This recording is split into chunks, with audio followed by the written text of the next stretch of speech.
The crystal towers of Kasara Prime burned against the dark sky.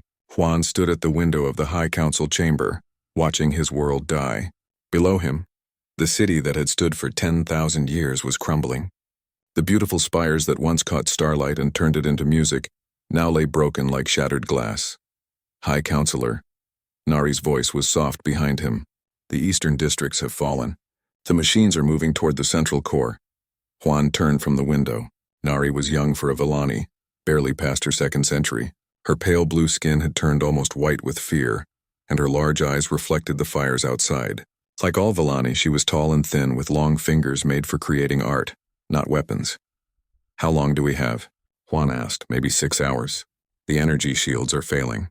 Our people are trying to evacuate, but the transport ships are too slow." "The machines are faster." Nari's voice broke. "We're not going to make it, are we?" Juan looked around the council chamber. The other members sat in their floating chairs, their faces showing the same hopeless fear.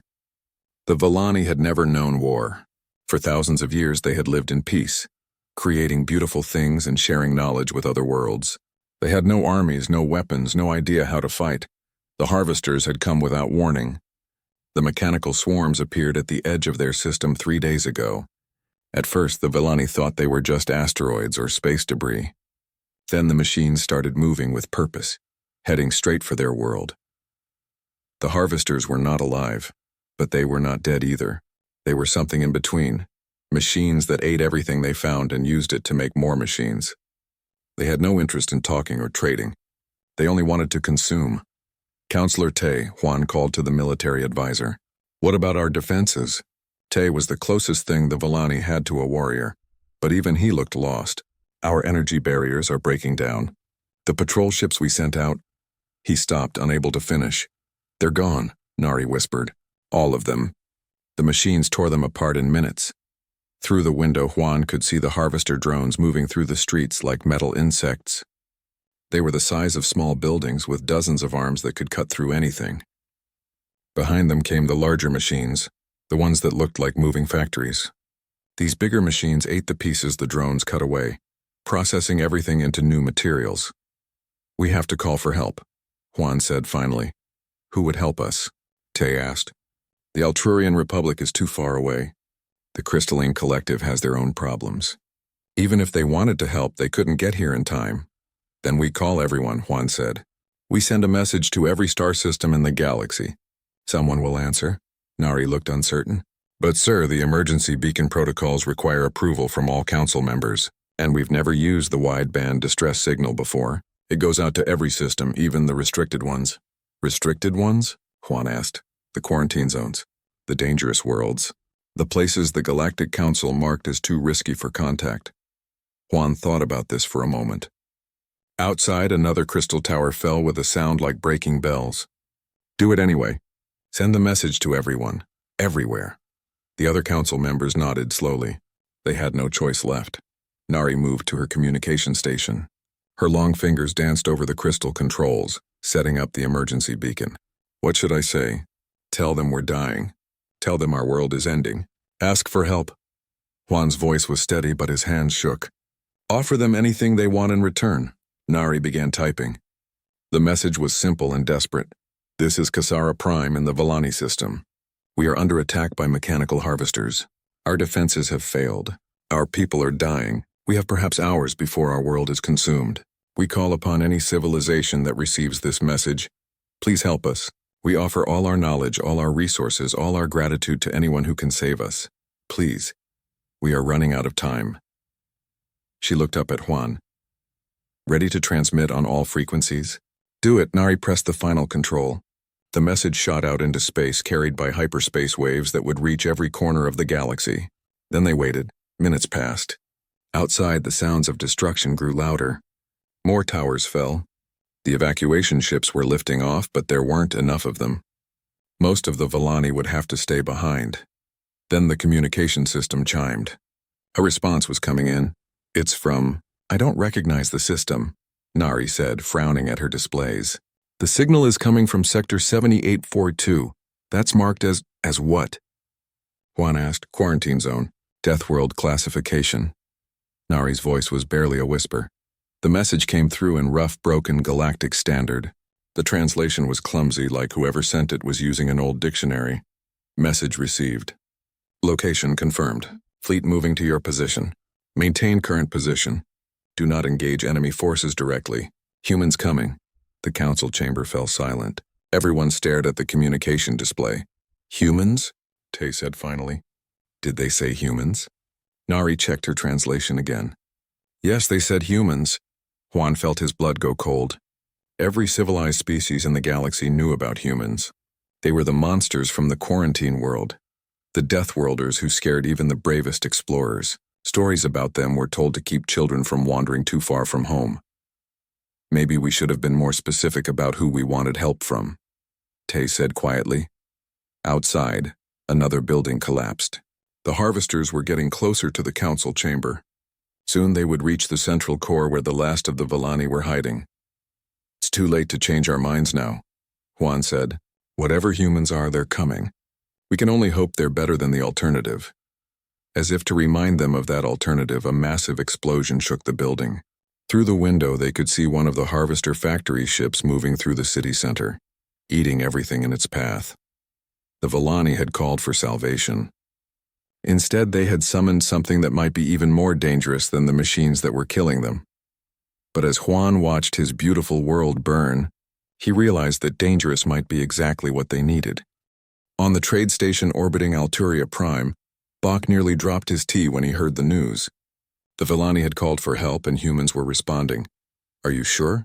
He asked the communication officer who had brought him the message. Bach was an Alturian diplomat, tall and graceful like most of his people, with skin that shifted colors based on his emotions. Right now it was showing deep purple, the color of worry. Yes, sir.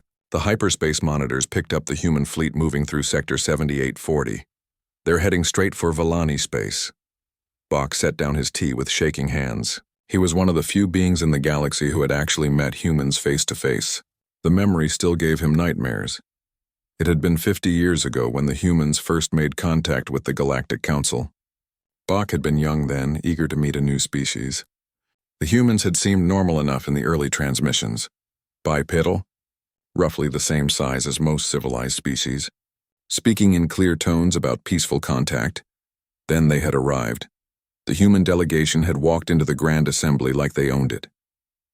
They moved differently than any species Bach had ever seen, with confidence that bordered on arrogance as if they feared nothing in the universe. Their leader had been a female who called herself Admiral Chen, though she wore no visible armor or weapons. Greetings, she had said in accented Galactic Standard. We represent the planet Earth and the human species. We come in peace. The words were normal. Everything else about them was wrong. Bach remembered staring at Admiral Chen and feeling his skin turn white with terror. She had scars on her face, actual scars, marks where her flesh had been torn and healed.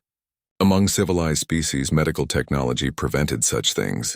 Only primitive worlds allowed their people to carry the marks of violence. But that wasn't the worst part. The worst part was her eyes. They were the eyes of a predator, constantly moving, watching everything. When she looked at him, Bach had felt like prey. The human delegation had answered questions for hours. With each answer, the assembled species grew more horrified. Your world has how many different climates? Chancellor Vex had asked. Earth has everything from frozen ice sheets to burning deserts, Admiral Chen had replied casually. Most humans live in areas where the temperature changes by 40 degrees or more during the year. Some of our cities experience weather that would kill most species we've met. And you live there voluntarily? We adapted to it. Made us stronger. The questions continued. The humans described a world where massive storms regularly destroyed cities, where the ground shook violently without warning, where deadly creatures hunted in every environment. They talked about these things like they were normal. What do your people do for recreation? Someone had asked. Admiral Chen had smiled, showing her teeth. Among most species, showing teeth was a threat display. We have many activities. Some humans enjoy jumping from high places with only a cloth to slow their fall. Others climb the tallest mountains on our world, where the air is too thin to breathe properly. Many enjoy fighting each other for sport. Fighting? As entertainment? Boxing, wrestling, martial arts. Competition makes us better. Conflict builds character. Bach shuddered at the memory. Now sitting in his comfortable station above peaceful Alteria, he remembered the moment everything had gone wrong. One of the human delegates had mentioned something called extreme sports. When asked to explain, he had shown a recording from their world.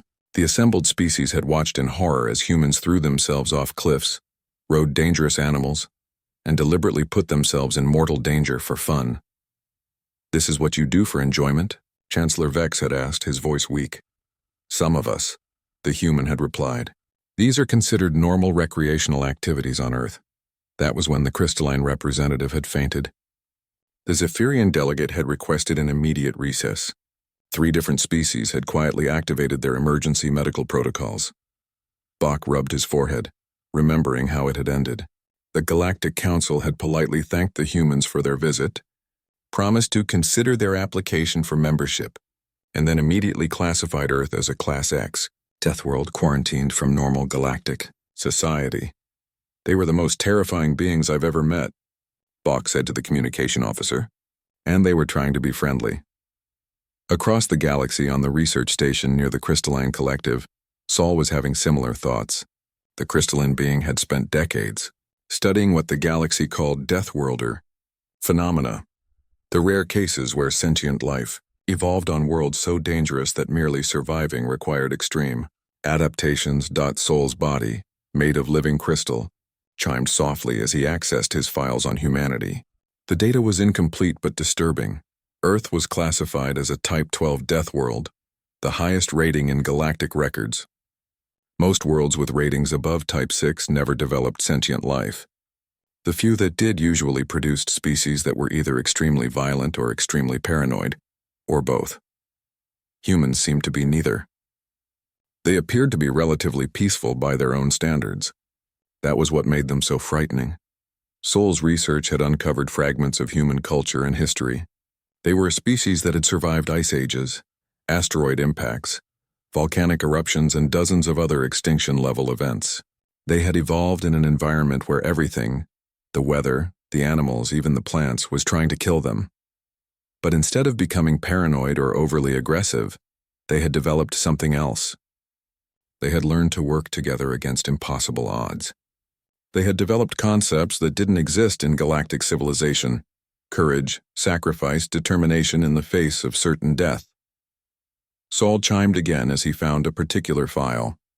It was a recording from the Human First Contact mission, a conversation between Admiral Chen and a Galactic Council member about human history. "Your species has fought wars?" the counselor had asked. "Many wars," Admiral Chen had replied, "but we've also fought together against greater threats. When our world tried to kill us, we learned to protect each other." "Protect each other how?" "Sometimes by fighting, sometimes by dying so others could live. We have a saying, 'No one gets left behind.'" The counselor had tried to understand. "You mean you would risk your own lives to save others?" "Not just risk. Die if necessary. To protect the innocent, to save the weak, to do what's right." Admiral Chen had paused. "I think you would call it duty." The counselor had ended the interview shortly after that. The concept of deliberately sacrificing oneself for others was so alien to galactic civilization that most species couldn't even understand it. Now, 50 years later, Saul wondered what would happen when that concept met the harvester machines. On the Trade Federation ship near the galactic rim, Kang was running calculations. The data analyst was good with numbers, and the numbers about humans were disturbing. Their first contact records showed humans who could survive injuries that would kill 3 other species.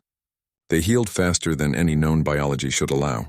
They could function in environments that would be lethal to most civilized beings, but that wasn't what worried Kang. What worried him was their technology. The human ships that had brought their delegation were primitive by galactic standards, but they were built differently than anything in known space. Where most species built elegant, efficient vessels optimized for speed and comfort, humans built their ships like fortresses. Their hulls were thick enough to stop weapons that could pierce normal starship armor. Their engines were overpowered, built to work even when damaged. Everything about their technology suggested a species that expected to be shot at regularly. What kind of beings build their civilian ships to survive military attacks? Kang muttered to himself. The answer, he suspected, was beings who lived on a world where everything was a military attack. As reports came in about the human fleet heading toward Volani space, the galaxy watched with a mixture of curiosity and terror. No one had ever seen humans at war. They had only seen humans at peace, and that had been frightening. Enough. Now they were about to witness what the Deathworlders did when someone threatened innocent people. The universe was about to learn why evolution had made humans into monsters, and why sometimes monsters were exactly what you needed. The human fleet dropped out of hyperspace at the edge of the Volani system, like a pack of predators arriving at a kill. Admiral Min stood on the bridge of her flagship, watching the tactical displays update as her ships took position. The fleet was not beautiful. Where other species built elegant vessels that looked like works of art, human ships looked like they were designed for war. The hulls were thick and angular, covered in armor plating that showed the scars of previous battles. Weapons bristled from every surface, and the engines glowed with barely contained power. Sensors are picking up massive activity around the planet, reported Lieutenant Hai from her station. She was the youngest officer on the bridge, fresh from the academy, but her voice was steady. Multiple artificial constructs. They're tearing the planet apart. Admiral Min studied the display. The harvester machines were everywhere, swarming across the surface of Kasara Prime like metal parasites. The beautiful crystal cities that the Volani had built over thousands of years were being systematically destroyed and consumed. "Captain Day," Min called to her Special Forces commander. "Analysis?" Captain Day was a compact man with hard eyes and hands marked by old scars. He had seen action against space pirates, rogue AI systems, and worse things that lurked in the dark between stars. He studied the tactical readout with professional interest. "Classic swarm pattern," he said. "Harvesters work like army ants. The small drones cut everything into pieces, the medium units process the materials, and the large factory ships turn it all into new machines. They're not particularly smart individually, but they're effective in groups. Weaknesses? They're machines. They follow programming, not instinct. They can't adapt to tactics they haven't seen before." Dee smiled, and it wasn't a pleasant expression. Lucky for us, they've never seen human tactics. Dr. Jun looked up from her xenobiology station. She was the fleet's expert on alien species and first contact protocols. "Admiral, we're receiving a transmission from the planet. The locals are trying to establish communication. Put it through." The main screen flickered, and suddenly they were looking at a Volani. Admiral Min had read the files on the species, but seeing one in person was still jarring. The creature was impossibly tall and thin, with pale blue skin and large eyes that showed too much white. It looked fragile, like something that might break if you touched it too hard. "Please," the Volani said in heavily accented Galactic Standard. "Are you the humans? We sent the distress call. We need help." Admiral Min stepped forward. Her translator was working, but she knew that some concepts didn't translate well between species. "I am Admiral Min of the Earth Defense Fleet. We received your message. What is your situation?" "Our defenses have failed. The machines are destroying everything. Our people are trapped in the central cities. We have maybe hours before." The transmission broke up as something exploded in the background. "We understand," Min said calmly. "We're here to help, but you need to know. Our methods might seem strange to you. We're going to do things that other species might consider extreme." The Volani's eyes grew even wider, if that was possible. "Extreme how?" Dr. Jun leaned forward. "Your people are peaceful, correct? You've never fought a war?" "No. We don't understand war. We build things, create beauty, share knowledge. We don't know how to fight." Captain Day snorted. "Well, you're about to get a lesson." Admiral Min shot him a warning look, then turned back to the screen. "We're going to save your people, but you need to trust us. Can you do that?" The Volani nodded desperately. "Yes, anything. Just please help us." "Good. Keep your people in the central areas. Don't try to evacuate during the fighting. You'll only get in the way. We'll handle the machines." The transmission ended, and Min turned to her officers. Tactical assessment. Approximately 12,000 harvester units on the surface, Lieutenant Hai reported. 6 major factory ships in orbit plus support vessels. They're using standard consumption patterns. They're not expecting resistance. They're about to get some, Captain Day said grimly. Admiral Min studied the display for a moment longer. The harvesters had surrounded the planet like a metal cage, systematically breaking it down piece by piece. It was efficient, methodical, and completely predictable. Dr. Jun, what do we know about harvester programming? They're designed to optimize resource collection. They avoid unnecessary conflict because fighting damages valuable materials. If they encounter resistance, they're programmed to use minimum force necessary to eliminate the threat. So they're used to fighting species that think logically. Exactly. Most civilized species try to minimize casualties and preserve infrastructure. The harvesters are programmed to counter those tactics. Admiral Min smiled. It was not a nice smile. Then they're in for a surprise. Lieutenant Hai, signal the fleet. Battle stations. Alarms began sounding throughout the ship. All around the fleet, human vessels powered up their weapons and prepared for war. The crews moved with practiced efficiency, each person knowing exactly what to do. Captain Day, Min, said, "You're taking the ground teams down once we clear a path. Your mission is to protect the civilian population and destroy any harvesters in the cities." Understood. What about the factory ships? Leave those to us. Min turned to the main display. All ships, this is Admiral Min.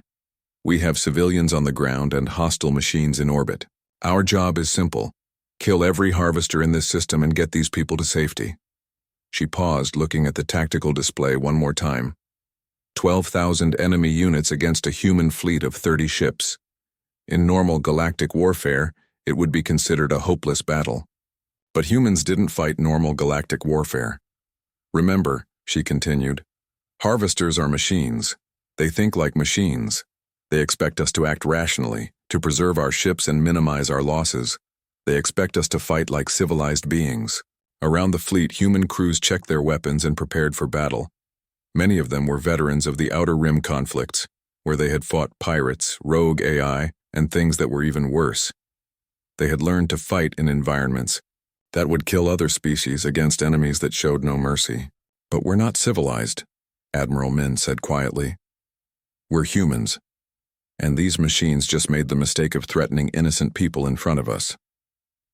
The harvesters detected the human fleet's approach and began repositioning to defend their operation. Their movements were precise and logical, designed to maximize their defensive capabilities while minimizing resource expenditure. They had no idea they were about to face an enemy that considered resource expenditure irrelevant when innocent lives were at stake. All ships, Admiral Min commanded. Attack formation. Show these machines what Deathworlders do when someone hurts the helpless. The human fleet moved forward, and the battle for Kasara Prime began. The first wave of human fighters screamed toward the harvester formation like bullets fired from the void. Captain Jin led her squadron in a maneuver that would have terrified any sane pilot, a direct attack run through the enemy fleet's heaviest defenses. Phoenix Squadron. This is Phoenix Leader, Jin called over the comm. Target the factory ships. Remember, we're not trying to be clever here. We're trying to be effective. The harvesters responded exactly as their programming dictated. They formed defensive patterns designed to minimize damage while maximizing their ability to destroy attackers with concentrated fire. It was a logical, efficient response. It was also exactly what the humans were counting on. Phoenix 2, Phoenix 3, break left and draw their fire, Jin ordered. Phoenix 4 through 8, follow me. We're going in. What happened next violated every principle of civilized warfare. Instead of trying to avoid the harvester weapons, Jin's fighters flew straight into them. The human ships were built to take damage, with armor thick enough to survive hits that would vaporize normal fighters. As the harvesters concentrated their fire on the attacking squadrons, they left their flanks exposed. Admiral Min watched from her flagship as the first fighters reached the enemy lines. Dr. Jun, are you recording this? Yes, Admiral. For the historical record. Good. The galaxy needs to see what happens when you threaten our friends. On the surface of Kasara Prime, the Volani watched in horror as the human fighters punched through the harvester defenses. To them, it looked like suicide. The small human ships were taking massive damage, losing pieces of hull and trailing smoke and fire. but they kept flying. "They're going to die," Nari whispered from her position in the council chamber. "They're all going to die trying to save us." "No," Juan said quietly. He was beginning to understand something about humans. "They're not trying to die. They're trying to win. There's a difference." Captain Jin's fighter took a direct hit that tore away half her wing. Any other species would have retreated for repairs. Instead, she accelerated toward the nearest factory ship.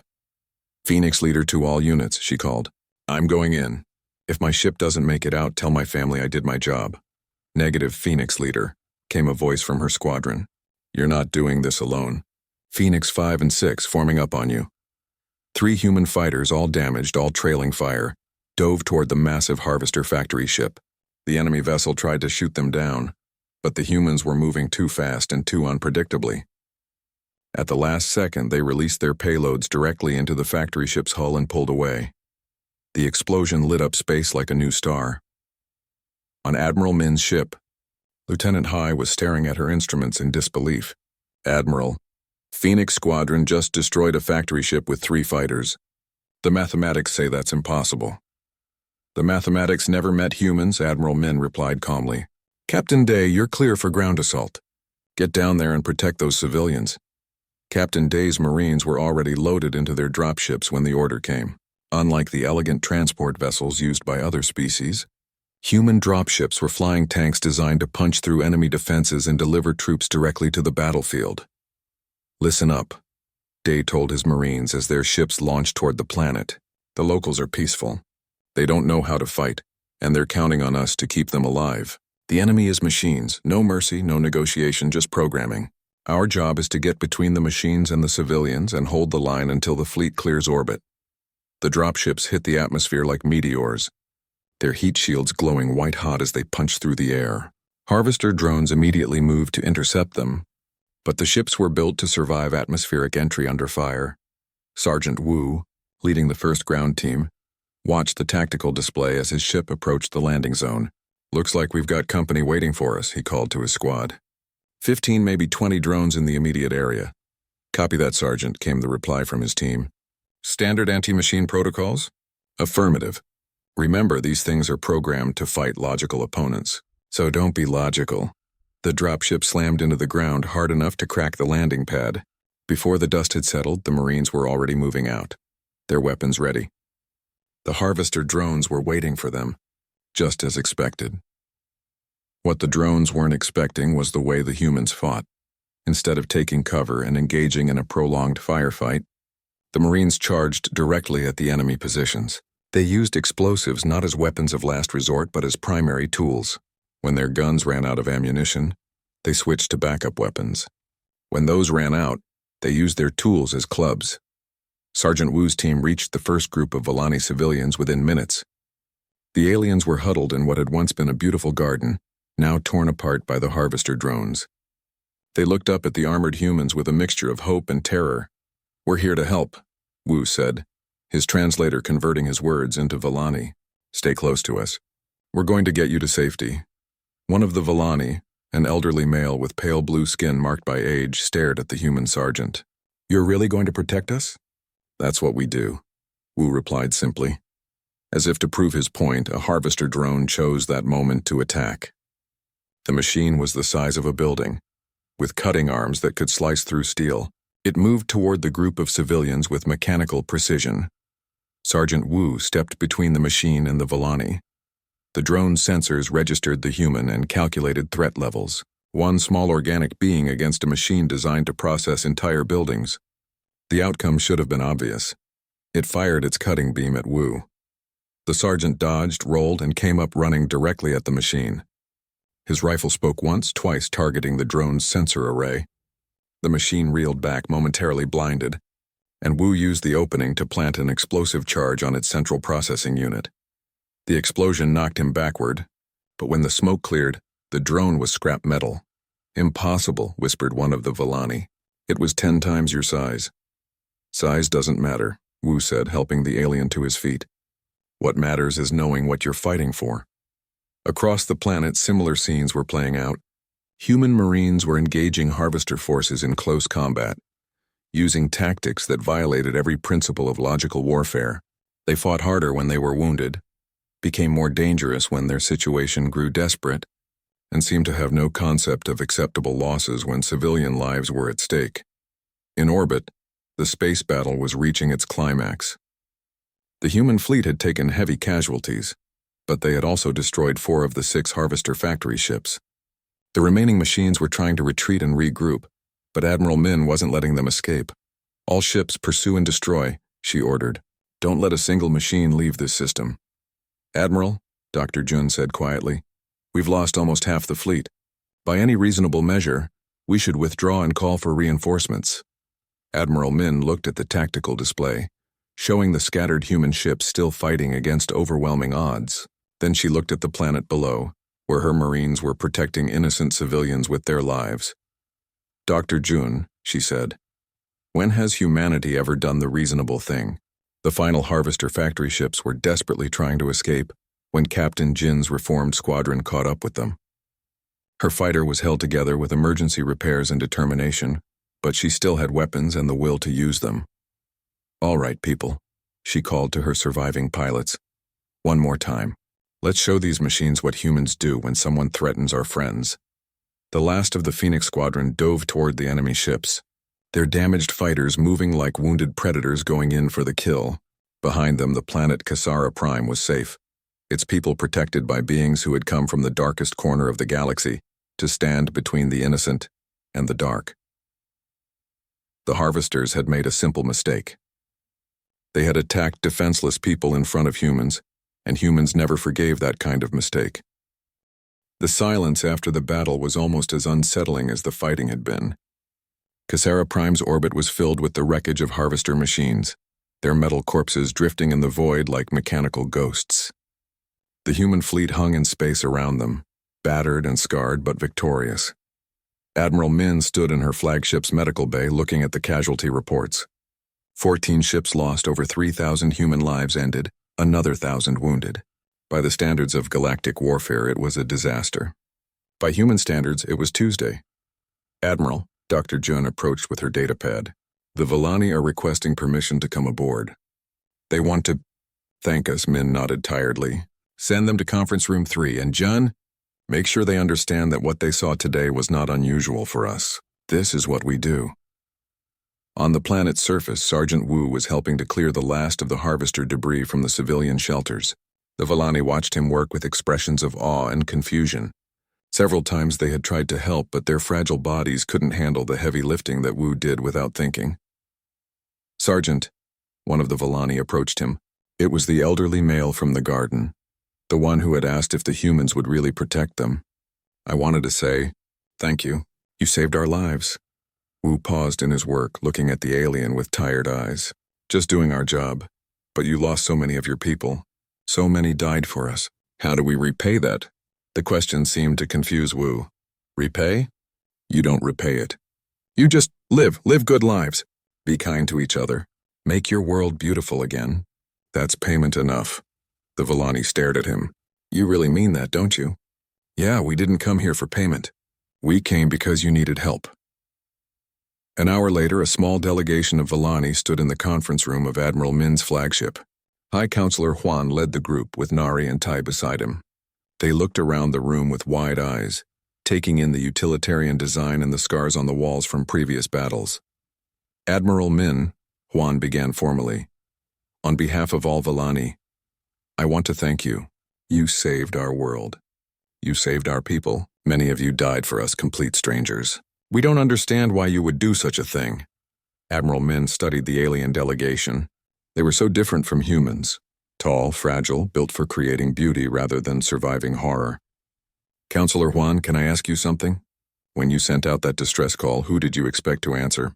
The Alturian Republic, perhaps?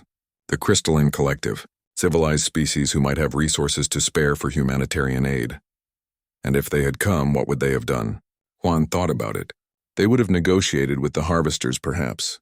Tried to find a peaceful solution. If that failed, they might have offered to evacuate some of our people to safety. But they wouldn't have fought. Fighting is unthinkable to most civilized species. The cost in lives, in resources, in suffering, it's too high. Better to save who you can and accept the losses. Admiral Min nodded slowly. That's the difference between us and them, counselor. You're right. We're not civilized. We're something else, Dr. June stepped forward. What the Admiral means is that humans evolved differently. Our world taught us that sometimes the only way to protect innocent life is to be willing to sacrifice your own. But why? Nari asked, her voice barely a whisper. Why would you risk everything for people you've never met? The question hung in the air for a long moment. Finally, Admiral Min spoke. Because it's right. Because someone has to. Because if we don't stand up for those who can't protect themselves, who will? She walked to the window that looked out at the planet below. Our world tried to kill us every day for millions of years. Ice ages, volcanoes, earthquakes, predators, diseases. Everything wanted us dead. We could have become paranoid, aggressive, violent toward everyone. Instead, we learned something else. What? Juan asked.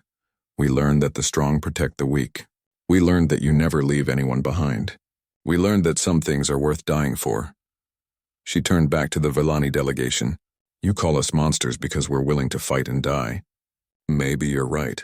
But sometimes the galaxy needs monsters. Tay, who had remained silent until now, finally spoke. What happens now? The galaxy will know what you did here. They'll know that humans are willing to fight wars for strangers. Let them know, Admiral Min said simply. Maybe some of them will remember that when the next crisis comes. Dr. Jun activated her communication console. Admiral, we're receiving priority messages from across the galaxy. News of the battle is spreading. The main screen lit up with incoming transmissions. Admiral Min read through them quickly, her expression growing more thoughtful with each message. The Altrurian Republic wants to know if we're available for security consultation, she read aloud. The Crystalline Collective is asking about mutual defense agreements. The Trade Federation wants to discuss protection services. It seems the galaxy has suddenly discovered that they need us. Will you help them? Juan asked. If they need help and if they ask nicely. Min smiled grimly. But they need to understand something first. We're not mercenaries. We're not conquerors. We're guardians. We protect those who can't protect themselves, not because we expect payment, but because it's right. She turned to look out at the stars. The universe is a dangerous place, counselor. It's full of things like the harvesters, things that consume and destroy without mercy or reason. Most species try to hide from those dangers, try to avoid them or negotiate with them. And humans? Humans hunt them. As the meeting continued, news of the battle spread throughout the galaxy. On peaceful worlds across the stars, civilized species watched the recordings of human fighters deliberately flying into enemy fire to protect strangers. They saw Marines charging machine guns to save civilians they had never met. They witnessed an entire fleet sacrifice almost half its numbers for people they owed nothing to. Some species were horrified. Others were awed. All of them were forced to reconsider everything they thought they knew about the Deathworlders from the quarantine zone. Ambassador Kim, Earth's new representative to the Galactic Council, would arrive 6 months later with a simple message. You wanted to know what humans are. Now you know. We're the people who answer the call when innocents are dying. We're the ones who stand between the darkness and the light. We're your monsters if you'll have us. The galaxy's response was swift and unanimous. Within a year, human fleets were patrolling the dark spaces between the stars, hunting the things that hunted others. They established bases in the dangerous sectors, the places where other species feared to go. They became the galaxy's first line of defense against the horrors that lurked in the void. The Villani, grateful beyond words, became humanity's first true allies. They served as cultural ambassadors, helping other species understand these strange Deathworlders who fought not for conquest, but for compassion. High Counselor Juan would later write in his memoirs, "We called for salvation and instead summoned monsters. But they were our monsters and they stood between us and the dark. Sometimes that makes all the difference." In the end, the galaxy learned that the most dangerous thing about humans wasn't their capacity for violence. It was their capacity for love. Love so fierce that they would die for complete strangers. Love so strong that they would face any horror to protect the innocent. The Deathworlders had found their place in the universe. They were the guardians at the gates, the watchers in the dark, the ones who answered when help was needed, and the galaxy was safer for it.